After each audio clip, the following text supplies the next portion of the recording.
Ryan Reynolds here from Mint Mobile. With the price of just about everything going up during inflation, we thought we'd bring our prices down. So to help us, we brought in a reverse auctioneer, which is apparently a thing. Mint Mobile Unlimited Premium Wireless. How to get 30, 30, bit to get 30, bit to get 20, 20, 20, bit to get 20, 20, bit to get 15, 15, 15, 15, just $15 a month? Sold! Give it a try at mintmobile.com/switch. $45 up front for 3 months plus taxes and fees. Promo rate for new customers for limited time. Unlimited more than 40 gigabytes per month. Slows full terms at mintmobile.com.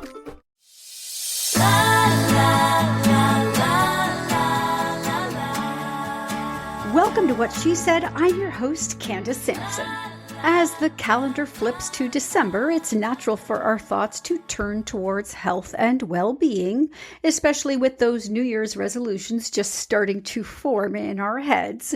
Today's show is packed with insights and advice to help you take care of not just yourself, but also the loved ones in your life. From mental health to physical well-being, I've got you covered in today's show. Here's what's coming up. We kick off with Susan Blain, the courageous founder of the Dare to Be Vulnerable project. Susan's personal journey through depression, panic disorder, and PTSD has led her to create a platform that fosters open discussions about mental health and the transformative power of vulnerability. Her inspiring story is a beacon of hope and healing, and she's here to share her valuable insights with us. Next, Brodie brings us her weekly entertainment roundup. This week we delve into the Nordic film Fallen Leaves, which poignantly captures life's quieter moments. We'll also explore the CBC docuseries Swan Song, celebrating Karen Kane's remarkable 50 seasons with the National Ballet of Canada, and take a peek at the Buccaneers on Apple TV, which Anne finds a bit too far-fetched for her taste. In our regular Care to Know segment, Dr. Christine Palmay returns to shed light on diabetes, a condition affecting millions and a significant concern for our healthcare system. As we observe National Diabetes Awareness Month, Dr. Palmay will debunk myths and offer crucial advice on managing this chronic condition. Shifting our focus to men's health, I welcome Ludovic Brunel ND, who joins me on behalf of New Roots Herbal, a returning sponsor to What She Said. In the spirit of Movember, we're discussing a topic that often goes unnoticed: prostate health. While vital for men to know, women play an important role as well in supporting their health journey. Ludovic will provide us with essential insights into this crucial aspect of men's health, including prevention for BPH. Finally, I welcome back Dr. Mandeep Johal for another Smile Spectrum segment. As we brace for the colder months, Dr. Johal will guide us through the impacts of chilly weather on our dental health, how to manage the sugary temptations of the holiday season, and tips to keep our smiles bright through the festivities of Christmas, Hanukkah, Kwanzaa, and beyond. So whether you're looking to uplift your mental health, stay informed on the latest in entertainment, or gain valuable health insights, today's show is your go-to source for nurturing both mind and body. Right here on What She Said. In today's first interview, we're looking into a deeply personal and powerful topic with Susan Blain, the founder of the Dare to Be Vulnerable project. Susan's journey is one of resilience and courage, having faced significant mental health challenges, including depression, panic disorder, and PTSD. Her experiences led her to create the DTBV Project, a platform that encourages open conversations about mental health and the power of vulnerability. Susan's story is not just one of struggle, but also of hope and healing, and she's here to share her insights and the impact of her project with us. Welcome to What She Said, Susan. Thank you so much, Candace. I'm glad to be here. Can you start by telling us about your personal journey and what led you to create the Dare to Be Vulnerable project? Yeah, one word: trauma. In 2019, through an act of betrayal, I lost everything. So I was just coming into my 55th year, and not a time in your life where you expect to be homeless. I lost my relationship. I lost my home. I wasn't working. I lost my savings, and I was left with $50,000 in debt and nowhere to go. For 20 months, I was homeless. I lost the will to live at one point. It was the lowest I'd ever felt. And I had a conversation with my best friend about the thoughts I was having in my head. And she said this to me. She said, Susan, you need more help than I can give you, and you need to be hospitalized. I can't tell you, Candace, how hard that was to hear. Yeah. But it was what I needed to hear. It landed where it needed to land. And the next day she held my hand and we walked into the Queensway Carleton Hospital in Ottawa. I was admitted to the mental health unit. I was in there for a couple of weeks. I was admitted on March 11th, 2020, 2 days before COVID struck. Spectacular timing. Right? Wow. And it was the beginning of my healing journey. And it was because of that courageous conversation that I had with my friend Judy that began my healing. And so that's why I'm very passionate about having these courageous conversations, talking about our mental health. We all have a mental health, like we have Absolutely. a brain health, right? Like we have a gut health, like we have a heart health. It's not something outside of us. And, now that I've been doing the work for a while and I've had so many conversations peer to peer, I've become a mental health champion because I'm very passionate. Silence is deadly. And we need to break the silence and let people who are struggling in silence, of which there are many, let them know that they're not alone. And that's the mission of the Dare to Be Vulnerable project. And we're really gaining some great momentum. And I'm very proud to be doing this important work. The concept of vulnerability, it's often seen as a sign of weakness. Mm-hmm. Yet your project really highlights it as a strength. And by the way, for the record, I absolutely agree with you. I think being vulnerable is a very brave thing to do. So, but can you explain your perspective on this and how embracing vulnerability has helped you? Oh my gosh, it's been a game changer for me. I don't think, and I come from the corporate world, and I don't think I could spell the word, or I don't think I had ever spoken it out loud, because it was a sign of weakness. Never let them see you sweat, suck it up, just push through. But it was killing me, and I'm a big fan of Brene Brown and her work. And I do love Brene Brown. Right? And, she talks about vulnerability and courage. So you cannot have courage. Now, we're comfortable with the word courage, but here's the thing. We can't be courageous unless we are vulnerable. You cannot have courage without vulnerability. So the two go hand in hand. And it's a superpower. And I've seen it over and over again. I'm about to do my 7th event, Courageous Conversations with Farmers, next week. Talk about a tough audience, a silent, tough, quiet, keep it all in type of community. But they are struggling. So what I've witnessed with over 6 events so far and 600 people is the power that vulnerability has to ignite compassion and connection and inspiration. And it's something to experience. It really is powerful. It's almost difficult to articulate in words. And mental health is still this topic that a lot of people really find difficult to discuss openly. So how does your project encourage people to break their silence and then the stigma that surrounds these discussions? Well, I hope you can come out to one of our events, Candace, and experience it firsthand. But it's really the power of sharing our stories. For those that have the courage and dare to be vulnerable and go first, we have this kind of motto, like we go first. And by doing that, it gives others permission. So just October 25th, we had an event with 100 people. We had 4 on stage, and then we had some step up to the open mic, all sharing, all different stories, but courageously sharing their story to people in the audience. And what happens is there is this sense of, oh, I'm not alone. They're experiencing what I'm experiencing. There's a feeling of connection, and that me too. I'm not alone.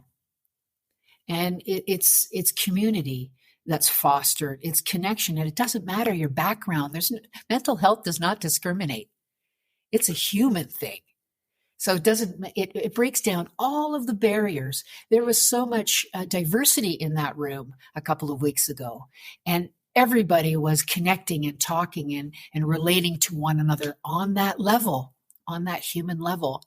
So that's what it does. I mean, we talk about diversity and inclusion. I think mental health is the pathway through. Well, it's something, it doesn't matter where you're from, what your background is. We all have mental health that we have to deal with at some point in our life. It's unavoidable.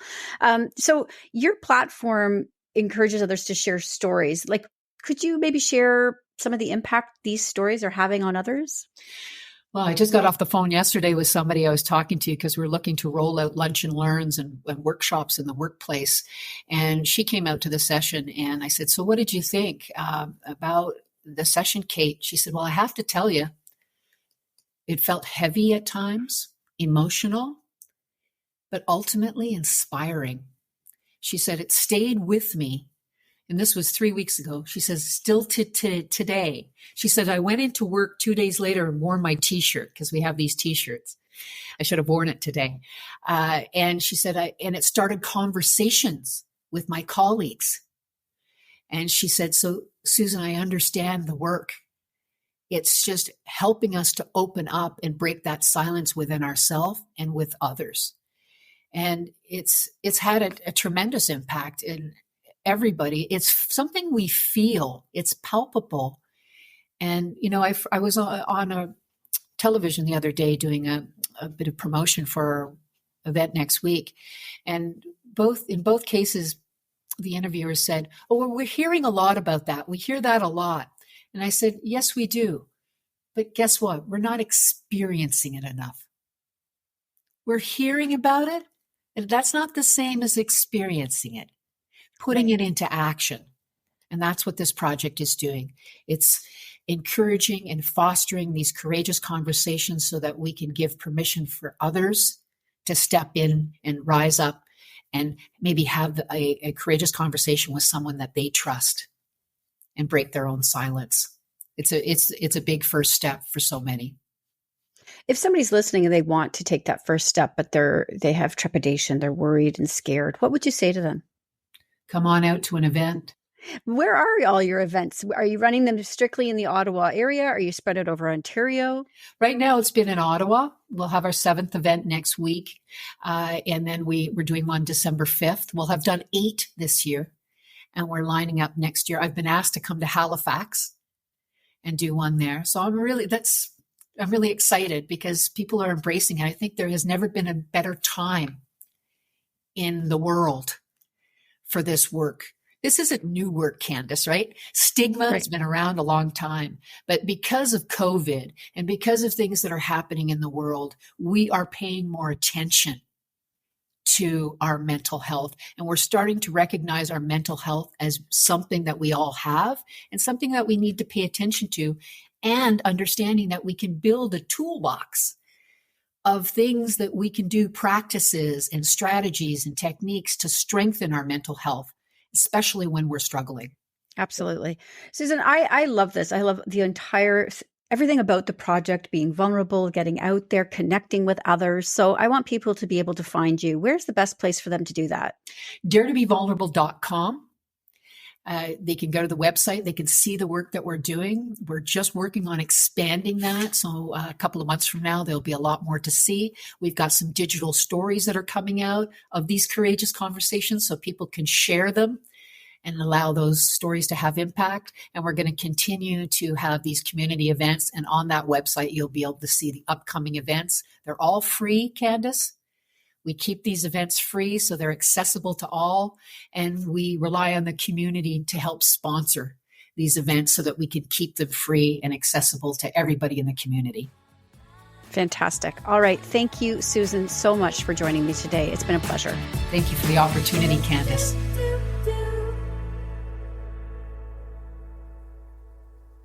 Ryan Reynolds here from Mint Mobile.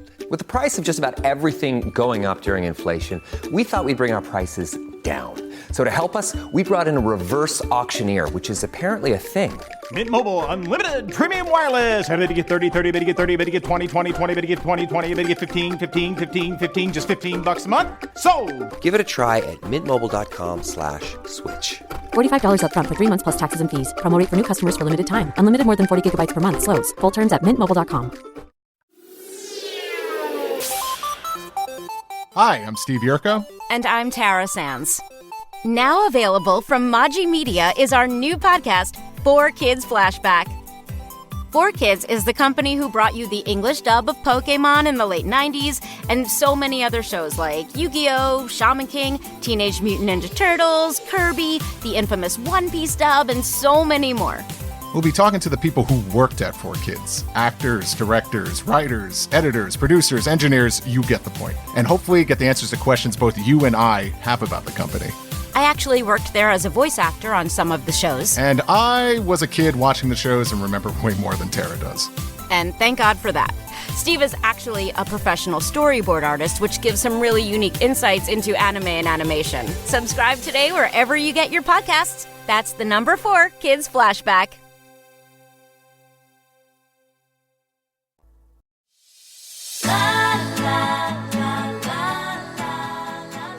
It's time for Saturday Night at the Movies with Anne Brodie. And Anne, you're coming in with 4 or 5 new ones this week. So let's start with Fallen Leaves. Fallen Leaves, a Finnish film. And you know, those Scandinavian films, I mean, if they're not noir, they're still downbeat. Gloomy. And that's what this one is. A guy and a gal meet, and they're both on sort of downward tracks in their lives. She's a teacher, and he's a construction worker. So, you know, there's a little bit of a spark. And life is tough. I mean, winter hits there, and it's dark forever. So and that sort of underlines the sort of tragic underpinning of this. So he loses her phone number, and she's thrown into kind of a depression. And eventually he finds her, and they go out and have a dinner. They're both poor, so like totally bare bones dinner. And he asks her to buy him another drink, and she can't. She has no money. And so he storms out. And it's just all these missed connections and sort of misunderstandings and not understanding one another in terms of the problems that they're going through. So she takes in a stray dog, and he keeps her kind of happy. And he swears off alcohol because he's just lost his job. I mean, it just goes down, down, down. Sounds like a country song. Yeah, that's what it needs. Exactly. As a matter of fact, funny you should say that, because country music, country western is huge in Scandinavia. American country western. It's a perfect fit. Yeah. So, but I mean, it's a very subtle film. It's slow as can be. It's really intense in terms of the intimacy, and the dialogue spare. And the music and score are pretty good, though. So, you know, it's in theaters. Okay. Take a chance. If you like your things to move at a reasonable pace, go somewhere else. But You're not instilling me with a lot of confidence to see this one.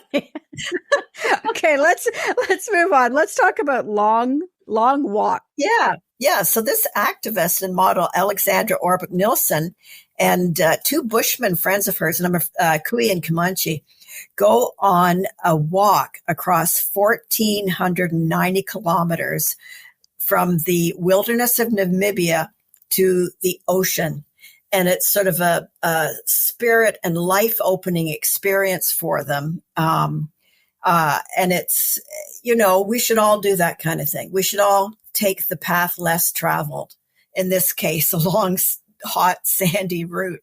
But yeah, so that is on, what is that on? In theaters. All right. You are in love with Swan Song. Oh my goodness, I sure am. Karen Kane stepped down as artistic director a couple of years ago from the National Ballet of Canada, and that's been her home for 5 decades. She's 72 now. She's retired and sort of helps other retired ballerinas cope. But she accomplished so much. She was one of the biggest stars around. And I'm not just meaning in Canada in the 70s and 80s. Andy Warhol painted her picture, which incidentally she hates. But so she's done so much for the ballet, and her parting gift when she stepped down as artistic director was to create her own version of Swan Lake, which is one of the most popular ballets going. So, but she really concentrated on the theme of the trapped women, the swans, which has never been done. She did it against advice. So now I have an interview, not with Karen, but with the filmmaker. And it's worthy. It's the woman is so interesting. She spills a lot of tea. So that's fun too. All right. Anyway, your interview is on whatshesaidtalk.com, right? Yeah. And where can they catch Swan Song? As of November 22nd on CBC and CBC Gem. Okay. All right. And it's a dilly. It's great. Perfect. I want to talk about, if we could we talk about the Buccaneers for a second? Because there seems to be a real trend right now towards these kinds of shows. Yeah, for a fusion show. They try to marry old-fashioned, like 100 years old, more than 100 years old, like Bridgerton, girls, and they modernize them in my opinion, to an extent where it's ridiculous. And so in the Buccaneers, now on Apple TV, American girls go to England and create havoc. Their mothers have sent them there to find rich titled husbands. And now these girls are high society, but it's just so absurd. I'm sorry. I'm just not down with this one. However, there's a lot of eye candy. It's based on Edith Wharton, who's a wonderful author who's on her unfinished novel. And, you know, you might as well have said it in modern day. To me, it just rings untrue so deeply, but it's full of eye candy and happy young spirited girls who break all the rules, which doesn't go over very well in the UK, in their hunt for husbands. So you might like it. Tell me. Watch it and tell me. I don't know that I'm going to give it the time of day, to tell you the truth, Anne. I liked Bridgerton, but you know, what tends to happen is that these things just start to copy each other, right? You get a success like Bridgerton, and then everybody jumps in on the bandwagon. So I don't know what I think of it. Yeah, but, and the concept is just so wrong, I think. Yeah, so you've got your thoughts. You've got all of these all over on whatshesaidtalk.com. And thank you so much for joining me, and we'll see you next week. We'll see you next week. Stay warm. As we observe National Diabetes Awareness Month this November, we're taking a closer look at a disease that affects millions of Canadians and costs our healthcare system an astounding $30 billion annually. Today, I'm joined by Dr. Christine Palmay, a renowned family doctor with a thriving practice in Midtown Toronto, who is here on behalf of Care to Know to help us debunk common misconceptions about diabetes and provide valuable insights on managing this chronic condition. Welcome back to the show, Christine. Thank you so much, Candace. Again, just a joy to be here. Can you help us understand diabetes in Canada and why there is a need for more education and awareness around this disease? So a couple of things. Number one, numbers are increasing. We have patients who are living longer, but unfortunately, due to myriad of lifestyle changes, hormonal, etc., diabetes diagnoses are on the upstroke, and we have a dwindling primary care population. So many of these patients are left without readily accessible care. It's a problem. And there are a lot of misconceptions around type 2 diabetes. Can you address some of the myths and share the truth about this condition? Yeah, so I think that the first thing is that I'll know if I have diabetes. Classically, people think about urinating frequently, etc. The reality is most diagnoses happen, due to a blood test, and patient doesn't have any symptoms. So it's really important to be checking in regularly to check your parameters, blood pressure, your blood work, etc. I think now with the advent of medications in some way, we have treatments for diabetes, but unfortunately, the perception is that it's no longer serious. It is absolutely serious. Outcomes include dialysis for patients in renal failure, so with kidney problems, the risk of stroke, of heart attack, the risk of neuropathies, so problems with neurological symptoms. Those are still of concern, and really, why we're treating live diabetes. And I think the other misconception is that we can cure diabetes. The reality is that once you've been diagnosed, you're headed for a health journey ahead. This is a chronic disease, and the medications that we have in place, while they are excellent, they just really they slow down the progress and the progression of the disease to avoid those terrible outcomes that I listed before. So it is not curable. It requires daily effort. But thankfully, we have supports in place. We have medications. So the journey is not as difficult as it was, let's say, 20 years ago. And for those who have been newly diagnosed with type 2 diabetes, what are the first steps they should take to manage this condition? So number one, looking at lifestyle. Lifestyle changes have to happen. They're not going to absolutely treat the condition, but things like diet, exercise, weight management, monitoring your carbohydrates, absolutely important. Get informed, and we'll provide some insight as to where to go for that. Number two, sign up with a healthcare professional. You need guidance. Medications, it's now recommended that we start hard and we start early. And the other thing is that when you have diabetes, which addresses blood sugars, you have to also think of different ways of treating blood pressure. We look at cholesterol differently. Eye exams are needed. So it's not just a sugar or a carbohydrate issue. It becomes a holistic, what I call cardiovascular health issue. And I think, when somebody's diagnosed with type 2 diabetes, you need to call in the whole team, like your family, your friends, because you need their support to get through this. So what role do they play? Well, number one, in terms of meals, that's often a point of contention, with patients, especially, since our society is so entrenched into traditional meals, et cetera. Every family has their different traditions, and those may have to change.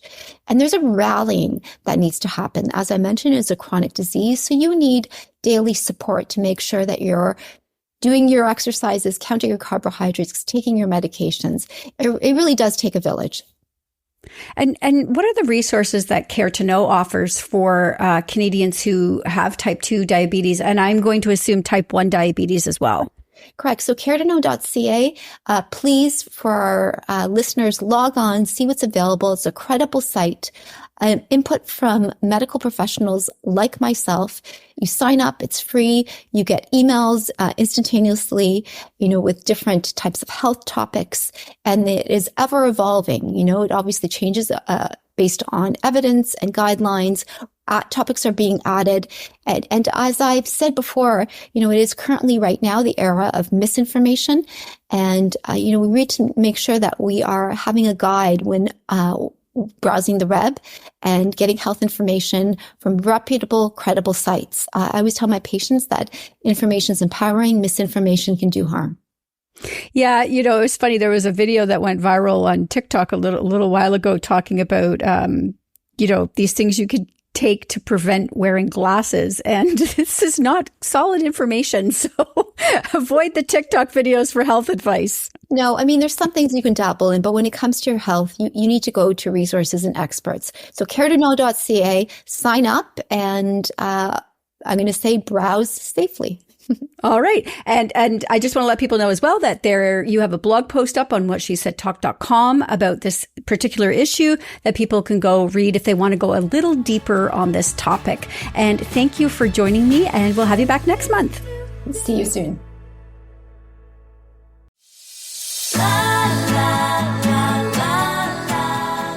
Today we're mixing things up a bit. Well, usually we focus on women's voices. It's important to remember the men in our lives too. So in the spirit of taking care of our guys, especially as we wrap up Movember, I'm excited to have Ludovic Brunel ND join me on behalf of Roots Herbal. We're going to chat about something that doesn't get enough attention, prostate health. It's a topic that's crucial for men, and as women, we play a big role in supporting their health journey. Welcome to What She Said, Ludovic. Thank you. It's my pleasure to be on the show. So let's dive right in. Can you explain the role of the prostate gland in men's health? For sure. The prostate gland plays a key role in reproduction.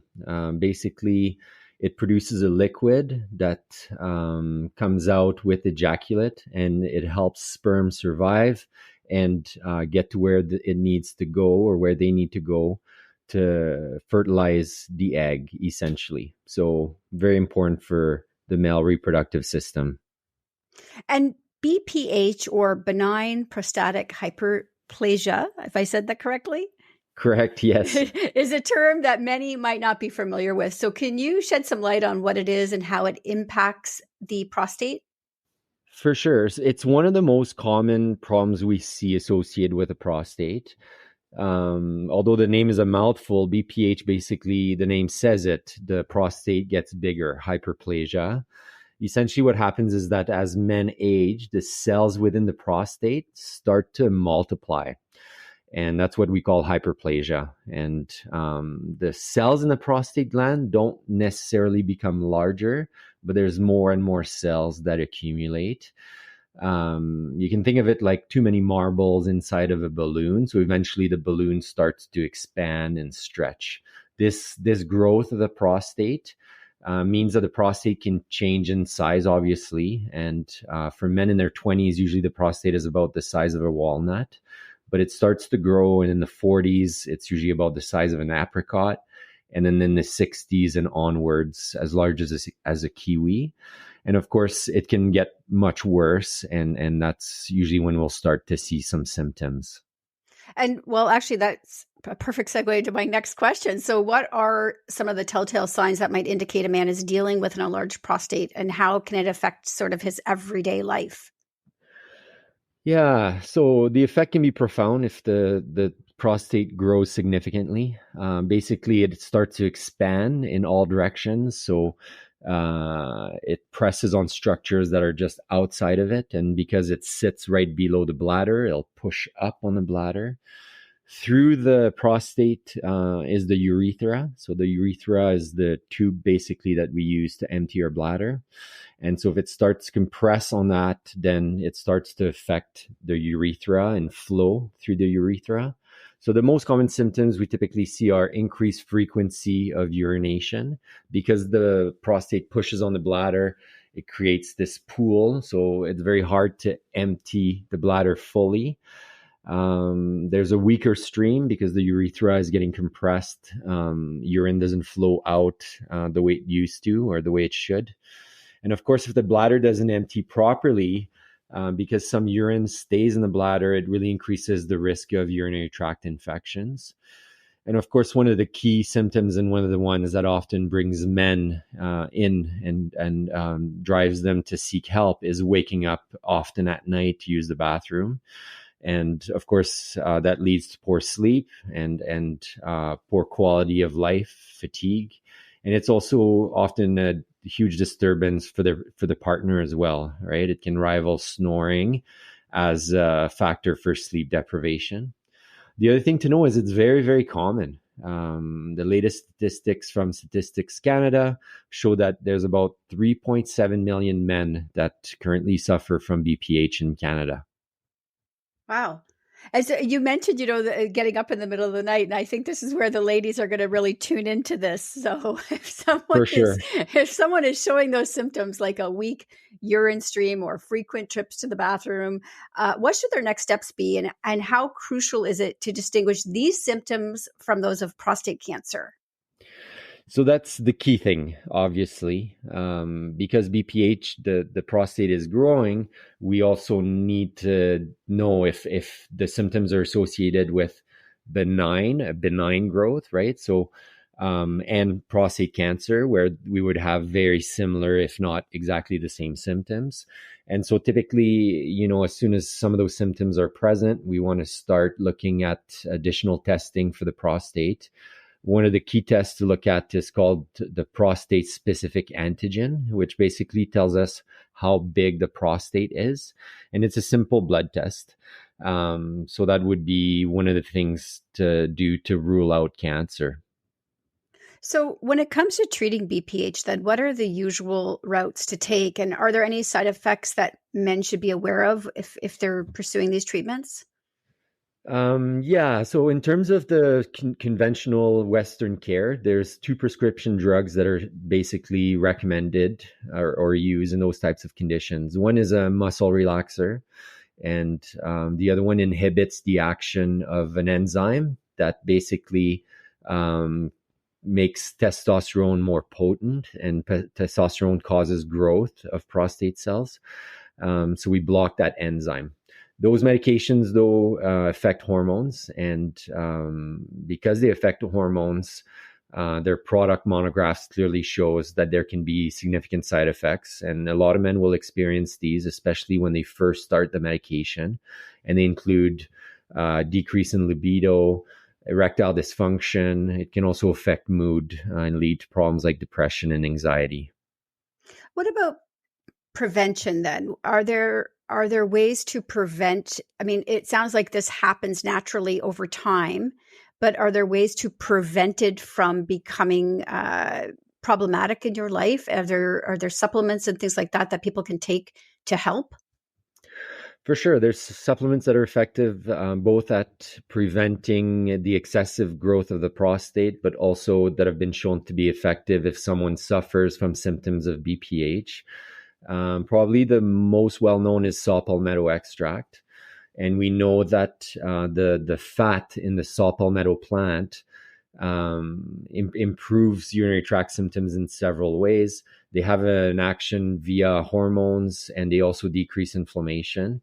Some of their benefits are very similar to what we observe with prescription drugs for the treatment of BPH. Other potential supplements that have been shown to be helpful, there's a pollen extract from rye, so rye flower pollen. In clinical studies, has been shown to decrease nocturia, so getting up the frequency of nighttime urination, and also during the day, similar effect. There's also plant sterols, beta-sitosterol being one of them.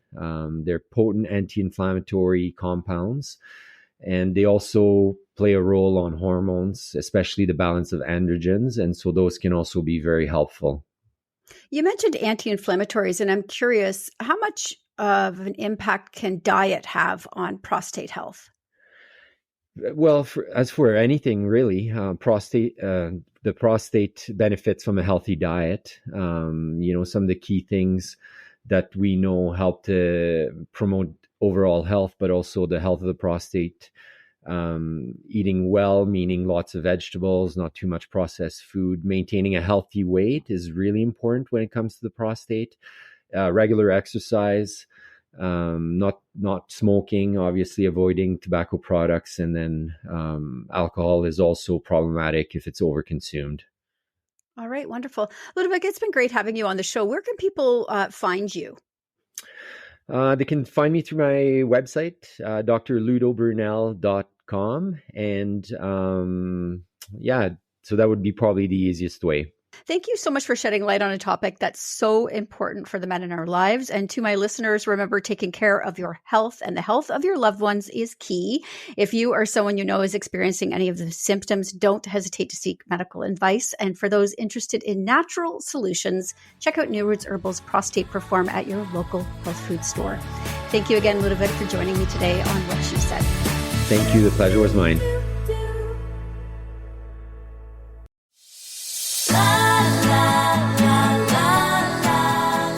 It's that time of the month where we dive into the world of holistic dental health with Dr. Mandeep Johal. Today in our Smile Spectrum segment, we're gearing up for the cold months ahead. We'll be talking about how the chilly weather affects our teeth, managing the sugary temptations of the holiday season, and some essential tips to keep our smiles bright and healthy through Christmas, Hanukkah, Kwanzaa, and beyond. So let's get started. Dr. Johal, welcome back. Thank you so much, Candace. So as we head into the colder months, what are some common dental issues people face, and how can we prepare our teeth for this change in the weather? Well, I think the first thing that usually comes to mind is cold sensitivity. A lot of patients actually, or a lot of people in general, do suffer from cold, like sensitive teeth. But usually those patients that are suffering from cold sensitivity around this season are the ones who already have a pre-existing condition, meaning they probably already have recession or wear on their teeth, or if you just recently had some dental work done, right? Yeah, that's probably the most common thing right now.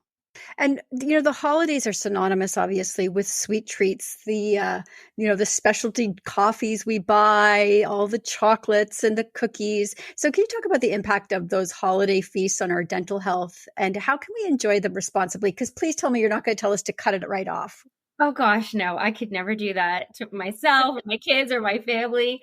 No, we just got to, obviously, moderation. We already know that. But I think people don't realize that you can have your sweets, just have it with your meal.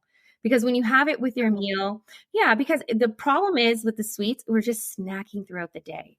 And it's the snacking throughout the day that's actually affecting the pH in the mouth, that's causing tooth decay or causing gum disease and other issues, gut issues, right? But it's just have it with your meal and just take a little break and have some water after. So it really does go back to that whole like mom knows best, where you could have dessert when you finish your vegetables, right? 100%. I mean, think about, I know, I think my grandma feeling like my parents. They were always right. I hate that. But it's just the holiday season, right? Like, think about it. When you go to our family or friend's house over the holidays, it doesn't matter what we're celebrating. We're just even doing family gatherings over the holidays. We're always constantly snacking, especially on those sugary treats like your aunt makes, your sister or your mom makes. And you're not going to not eat them, but just have them in moderation and have them with a meal. And that's going to help you. And there's other things that can help you as well, like xylitol gum. We can jump on that as well, because just having xylitol gum in general will help alkalize the mouth. So eating sugary stuff is decreasing our pH, making it more acidic and more likely for us to have cavities and gum disease. But then you have something like xylitol gum and mints, which is going to bring the pH up. And on top of that, xylitol has been shown to help fight cavities. And it also kind of curves your sweet tooth a little bit, right? Because it's already sweet, so it helps you with that as well. And then just the sheer act of chewing actually will increase saliva production for you in the mouth. And that will also help rebalance the mouth after eating as well. And just don't forget to have something basic as water. So when you say xylitol gum, I think of sugar-free gum. Is it the same, or is it like, do most of them have xylitol, or should we be looking for that ingredient specifically? I would look for that ingredients, because I don't know if you remember a little while back, they had said the negative effects of aspartame, because that's another known sugar that's added into gums and mints. But there's studies that now come out saying it's safe, but there's also studies that say it's not safe. The studies on xylitol show overconsumption of it is not the greatest, but don't overconsume it. I think you just chew one for maybe 5-10 minutes and get rid of it. But I prefer to stay away from stuff where it says eat with caution, if there's studies that say that, right? And what about the other one, erythritol? That's another sweetener that's out there.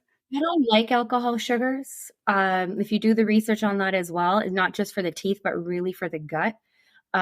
Just stay away from like synthetic fake sugars, right? Like xylitol is natural, and we know all not natural things are good for you, but xylitol is natural. So try to stay with more natural sugars. But if we're looking for gum specifically to help you over the holidays, I would stick with the xylitol gums and mints. And what about the sugary drinks and sticky sweets that are all over the place? So, I mean, I know moderation is key, but are there safer alternatives we should be looking for with these things? I mean, you're not going to not have like your wine. You're not going to have like the cocktail of the theme for the party. If that's what you do and you want to drink, enjoy your drink. But, just remember to water. I would say water is key. Have sips of water just for hydration, keeping the mouth clean, and to help you with the overhang the next day. And I have a question for you actually about that, because I've heard that if you brush your teeth too soon before having something sugary or something like alcohol, that it can be more damaging to your teeth. Is that correct? 100%. So don't brush your teeth. Like usually, even for eating, just in general, with everything, with drinking. Remember, drinks can also be very acidic. And don't forget those carbonated drinks. A lot of people like, my kids call it bubbly, like, or bubble water, carbonated water. Even it's very acidic and it can erode our teeth as well. So what ends up happening is if you're brushing your teeth right before having these drinks or food, you've just made your tooth more porous. So you've just made it more prone to all these issues that these drinks can cause. Thanks for bringing that up. Good point. That's good to know, actually, because I'd read it and I thought, I don't know if this is real or not. So I was going to wait and ask you. So that's good to know. But even after you have a meal, don't go brush your teeth immediately right after. Always just let that mouth kind of rebalance itself first and then go brush your teeth. Always wait, usually about a half hour before you do that. So a half hour before and a half hour after. Yep. Easy to remember. Okay, perfect. You've mentioned in your notes here, remineralization, and I'm not even going to try the next word. I'm going to let you say it. So can you explain how these contribute to strengthening our teeth? Yeah. So when we earlier first were talking about sensitive teeth, this is a great solution to help patients with sensitive teeth, is a remineralizing toothpaste. And the one that I recommend is hydroxyapatite. And hydroxyapatite helps to rebuild the enamel of the tooth, making it stronger and helping you with the cold sensitivity of the teeth, and also helping you prevent decay as well. And is that something we would get in a dental office or something we can treat at home? You can look for the ingredients on the toothpaste that you buy. A lot of dental offices aren't really giving them out right now because it is newer, but we don't really get samples of hydroxyapatite to give out to our patients. Unfortunately, I wish I did. But I just recommend a couple of brands to patients. People buy everything online. It's just so easy. Just go online, toothpaste, and look for something that has hydroxyapatite, a remineralizing agent for your teeth. And while we're on the topic of toothpaste and things, what are your feelings on, things like charcoal toothpaste or the natural toothpaste? Do they work as well? Okay, so charcoal toothpaste, a lot of my patients do use it because I'm a holistic, more biological-based dentist. I always say, just don't do it every day, maybe once a week or every other week, because it's the same patients also want to use baking soda. It could be pretty abrasive, but just remember our enamel is super, super strong. It's stronger than bone. It can withstand baking soda, but just not frequently. Because then if you are putting something really abrasive on your teeth, you're going to be more prone to staining as well. Right? So think about how many wine drinkers you know, and some of them get stains and some of them don't. Well, if your tooth is a rough surface, you're more likely to get stains. So just do everything in moderation. Just don't overdo it with the baking soda and the charcoal, activated charcoal. The other thing you mentioned is natural toothpaste. So it depends on what's in the natural toothpaste. And like what we alluded to before, what is natural? Not all natural is safe. I do stay away from fluoride toothpaste. Again, both ways. There's studies that support it and studies that don't support it. I want to be on the safer side because there's so many amazing alternatives. There are patients that use fluoride religiously and still get cavities. And there are patients that don't use it and don't have any cavities. So I would just, on the cautious side, just use an alternative to fluoride, which is hydroxyapatite, which we alluded to. You also mentioned the activated charcoal and baking soda as well. All right. Excellent. I think I'm going to have to go change my toothpaste now. So thank you for joining me today, Dr. Johal. It's always a pleasure talking to you. And thank you for not ruining the holidays by telling us that everything was off the table. Oh gosh. Happy holidays, everyone, and enjoy. No, of course not. That's it for What She Said this week. Stay up to date with my newsletter by signing up at whatshesaidtalk.com, and be sure to follow on social at What She Said Talk on Facebook, Instagram, and X for videos of these interviews and more. You can also catch me on TikTok and Threads at Candace Said. Finally, be sure to subscribe to What She Said with Candace Sampson wherever you listen to podcasts to catch past episodes and extended interviews. I'll be back next week with more What She Said.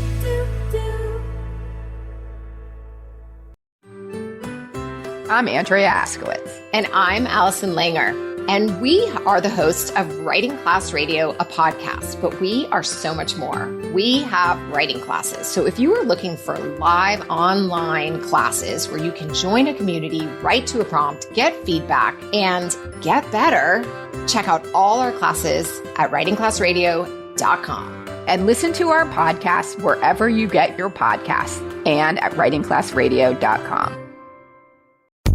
It is your favorite girl. That's right, it's the Allie Mars, the one and the only. Everyone else just ain't me. I am the host of Welcome to Mars, a lifestyle podcast where nothing is off the table. I have come a long way from sex and dating and have transformed the new vibe to all things lifestyle. We still talk sex, but I'm more interested in the journey, where people have come from, how they made it, and where they're going. Subscribe or follow to a brand new look and a brand new era. Welcome to Mars. Subscribe or follow on Apple, Spotify, Google, or at theallymars.com. Because even with the new look, I'm still that same bitch you love to hate. Another Sound Off Media Company podcast.